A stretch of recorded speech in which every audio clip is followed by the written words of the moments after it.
Throughout the past few years, the word cinematic has become so overused on YouTube and on the internet in general. You know, you're constantly seeing how to record cinematic video here, how to record cinematic video with this camera. And even if some of that stuff is very helpful, the word cinematic just has a bad feel to it nowadays. But the tips I'm going to talk about in this video are what I use personally for all of my work to get that organic film look feel and really just get the digital edge off all these new digital cameras.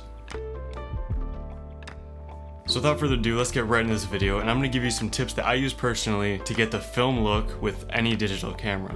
And so for these examples, I'm going to use a Sony NEX camera. If you've been around my channel for a while, you know I love these little cameras from Sony, and you can get them for between like $100 and $200 nowadays. So if you can get a film look with a $100 or $200 camera, you can pretty much do it with any other camera. So I'm not going to waste your time with this video. I'm going to get right into the tips on how to get the film look. But if you could just go down and hit the like button and subscribe, that would be awesome. So tip number one is to add some weight to your camera. So pretty much all mirrorless cameras or DSLRs or anything that's kind of shaped like this is meant to take photos with. It's meant to hold it up with the grip to your eye or, out in front of you and take pictures with. These aren't designed to hold and to be used for recording video, even though they all do record video and even very good video sometimes. That's not what they're initially intended for. And also manufacturers really want to make them as light as possible, because when you're out taking photos of, whatever you want to take photos of, you don't want to get strained and you don't want your hands and arms and back to hurt from the heavy weight of the camera, so they really want to make them as small and light as possible. Now because of all this, when you record video with these, it's so hard to hold them steady because of all the little small shakes that your body has. It gets transferred right into the camera because of just how light and small it is. Because if you notice in any like TV shows or movies, you might see footage that is handheld and you can tell it's handheld, but it looks like smooth handheld. It's really hard to explain. It's just a really good look. And so the way they have that special like handheld look that isn't super jittery is just by having a really heavy, well-built camera rig. And so the tip I want to give you is to build out a little camera rig. It doesn't have to be huge, you don't have to add a ton of weight, but by adding a base plate to your camera, adding some rails and like a follow focus, a monitor, a top handle, side handle, anything like that that can just add a little bit more weight to it and also give you kind of a better grip on the camera. This can help smooth out your handheld footage and make it look a lot more professional.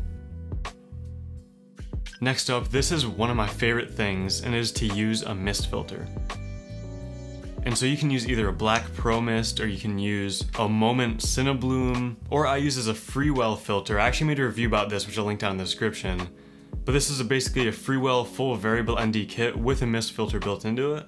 And this is what I use for everything. It's what you'll see in the sample footage and everything like that. But any sort of mist filter that you use, even if it's just a really slight mist filter, it's gonna help get rid of that super sharp digital look to your videos. And in a lot of older cameras especially, you can see a lot of aliasing or aliasing. I'm not exactly sure how to pronounce that term. Aliasing. But it's like kind of the jagged edges on everything. You can usually see that on the edges of like high contrast objects. And so what these mist filters are gonna do is get rid of that. It's gonna bloom the highlights a little bit and almost makes it look like it's kind of like hazy in whatever environment you're in. And professional movie sets often use like real haze, like kind of like fog, to add depth to their shots and add depth to their sets and rooms and whatever they're filming in. And so these mist filters are essentially doing that without actually having to have a fog machine or a haze machine, and they just add this depth to your image that just looks super, super good. Honestly, if there's one thing out of all these tips I'm giving you that you should definitely do, it's get a mist filter. I'm gonna link a few different ones down in the description if you want to check them out. They will be affiliate links, so if you do purchase it through that link, I'll get a small commission at no extra cost to you. So it'll help you out by helping get that cinematic look to your videos, and it'll help me out a little bit as well.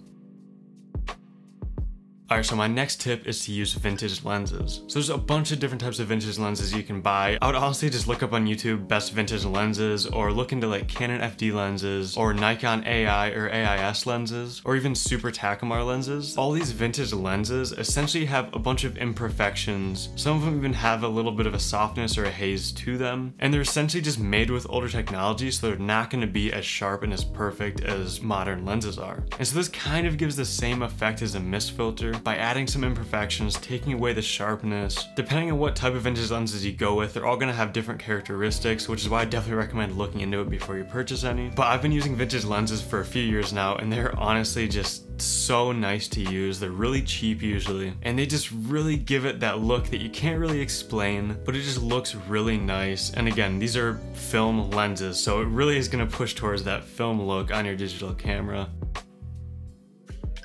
Alright, last but not least, this is another thing that I do with every single video I make, and that is using Film Convert. So Film Convert is essentially a plugin for popular editing softwares like Final Cut Pro, I think DaVinci Resolve, and Adobe Premiere, and it essentially is like a color grading, color correcting software. But what they've done is essentially scanned film stocks, like real film stocks, in a really high quality way and turn those into like LUTs that you can put in your footage. And so there's a bunch of different film stocks you can choose from, and it gives your footage like the same look, the same colors, and the same grain as that exact film stock. And so this is like the way to get the film look with your videos. As soon as I started using it, I've literally used it for every single video now. You know, it has all the regular color grading, color correcting features built into it. So I don't even use the built-in tools with Final Cut Pro anymore. I literally just open up Film Convert, apply it to my footage, and just do all of my color and grading and, you know, exposure work right in Film Convert. But it is honestly a game changer, and when you put all this stuff together, you use old film lenses, you put on a mist filter on top of those, and you grade it with Film Convert to get those vintage looking colors, you really can't go wrong, and it gives you that organic film looking image that a lot of people really want to go for. And so that basically wraps this up. Those are the 4 tips I have you if you want to get the film look with